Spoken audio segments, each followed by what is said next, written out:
লিসবনের মাটিতে 4-2 গোলে পিছিয়ে থেকে রাফিনহার কামব্যাক গোলে 5-4 গোলের ব্যবধানে জয় পেয়েছে টিম বার্সেলোনা। ম্যাচ শুরুর 2 মিনিটের মাথাতেই বার্সেলোনার উপর চড়াও হয় বেনফিকার গ্রিস ফরওয়ার্ড ভ্যানগেলিস পাভলিদিস।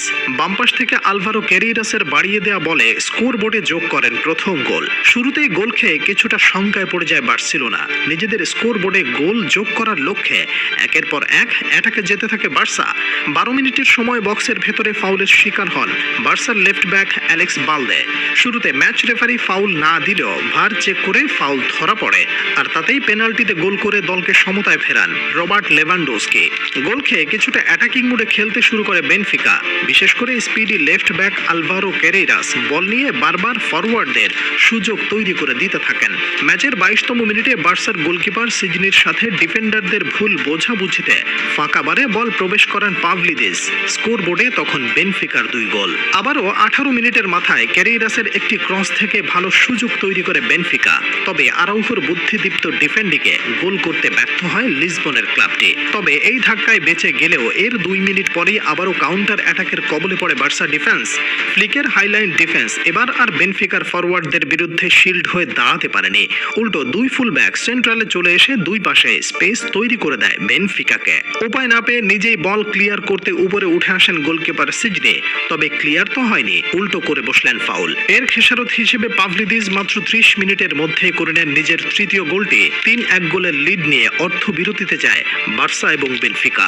বিরতি থেকে ফিরে এসে নিজেদের ট্যাকটিসে কিছুটা পরিবর্তন করেন ব্রুনো লেজ। পূর্বের 4-3-3 ফরমেশন থেকে খানিকটা ডিফেন্স নির্ভর হয়ে 6 ম্যাচ ডিফেন্ডার অথবা 5 পার্ট নিয়মে খেলতে শুরু করেন তিনি। বিপরীতে বার্সার 2 ফুলব্যাক এবার নিজেদের ভুল বুঝতে পেরে আবারও সাইড লাইন ঘেঁষে খেলা শুরু করে। ম্যাচের 64তম মিনিটে বেনফিকার ইউক্রেনিয়ান গোলকিপার অ্যানাটোলিল ট্র্যাবিন করে বসেন এক অদ্ভুত কাণ্ড। শুট নিতে গিয়ে তিনি বল উড়িয়ে না মেরে ডিরেক্ট রাফিনহার মাথায় মেরে বসেন। সজোরে আসা বলটি রাফিনহার শক্ত মাথায় বাঁধা পেয়ে সোজা বিপরীতে উড়ে গিয়ে গোলবারে ঢুকে যায়। যে বার্সেলোনা হাজারো চেষ্টা করে গোল আদায় করতে পারছে না, তারা পেয়ে যায় একটি ফ্রি গোল। অবশ্য বেনফিকা থেকে পাওয়া সেই গোলটির প্রতিদান হিসেবে ওন গোল উপহার দিতে দেরি করেনি বার্সা ক্যাপ্টেন আরাউখো। অতিরিক্ত হাইলাইন খেলতে গিয়ে বার্সেলোনা যেমন ভুল করেছিল, ঠিক তেমনি অতিরিক্ত বাস পার্ক খেলতে গিয়ে ভুল করে বসে বেনফিকার ডিফেন্ডাররা। ম্যাচের 77তম মিনিটে ছোট্ট লামিন ইয়ামালের একটি ড্রিবলিং ব্লক করতে গিয়ে তাকে ফাউল করে বসেন ক্যারেইরাস। এতে নিজেদের তৃতীয় পেনাল্টি পায় team Barcelona. Robert Lewandowski champions লিগে কোনোদিন পেনাল্টি মিস করেনি, আজকেও পরপর 2 বার এই রেকর্ড অক্ষত ছিল। ম্যাচটি আরো জমজমাট হয়ে ওঠে 86 মিনিটের সময়। পেদ্রির বাম সাইড থেকে করা একটি ক্রস সরাসরি গার্সিয়ার মাথায় গিয়ে পৌঁছায়। বার্সেলোনা তখন চলে আসে 4-4 গোলের সমতায়। পরক্ষণেই ব্যবধান বাড়িয়ে নিতে পারত বেনফিকা। 70 মিনিটে বদলি নেওয়া আনহেল ডিমারিয়া বাম সাইডে ফাঁকা স্পেস দিয়ে বল নিয়ে এগিয়ে যায়। ঠিক সেই মুহূর্তে 1 ভার্সেস 1-এ সেজনি হয়ে দাঁড়ায় বার্সার অপ্রতিরোধ্য দেয়াল।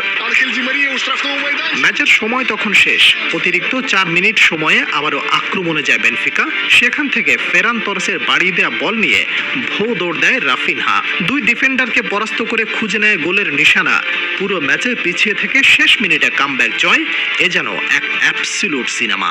এস্তাদিও দি স্পোর্টস লিসবনের অ্যারেনা তখন যেন মহাকাশের বাইরে। 4-2 গোলে পিছিয়ে থেকে 4-5 গোলে কিভাবে জিততে হয় তা করে দেখিয়েছে বার্সেলোনা। একদিকে পাভলিদিসের হ্যাট্রিক, অন্যদিকে অপ্রতিরোধ্য রাফিনহা। স্বপ্ন যেন এত সুখকর হয়।